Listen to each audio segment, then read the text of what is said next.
of the reports.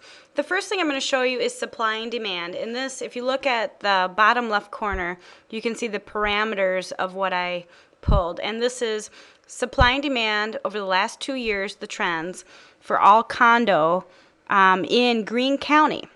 And the red indicates the actual inventory during that time period.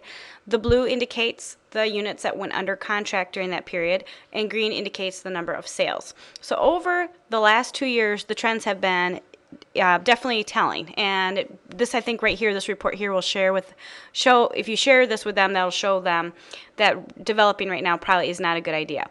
The rate of under contract has dropped over 57%. The rate of sales has dropped just over 36%. This next one, this is actually Greene County condos, and this is the median price for those markets on the market. And that average price, you can see right here at the bottom, changes from 132.9 to 145, just over 145. So if you are going to price, that's kind of like your threshold of what the market bears. Next is what actually is going under contract, the actual median price, and you can see that that price is dipping and the actual units going under contract are diminishing. The next thing I want to share with you is supply and demand in Green Lake specifically.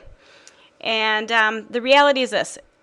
You're going to be under a lot of pressure if you list these, because right in the middle here, the blue and the green, those are the only units, that's very few, that have actually gone under contract and sold in the last 2 years. So, last report is, like I said, you can see at the bottom what the report I'm running is all about. This is a snapshot of Greene County, again, inventory, supply versus demand. There's so much inventory. I ran the numbers. It's between 28 and 36 months, depending on how you look at it and what price point they're thinking.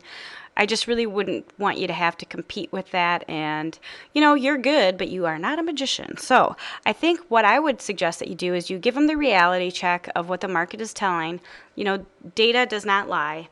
And give them other ideas of how they could utilize that land, or the idea we talked about with the ghost listings, to see if there is something that you can do in terms of stirring up activity. But then you add in the whole financing issues. I just think it would be really difficult, even for the very best agents out there, to really get any action on something like that kind of a development. So I'll also have these printed out for our dinner on Wednesday, and I hope you found this helpful. Have a good one.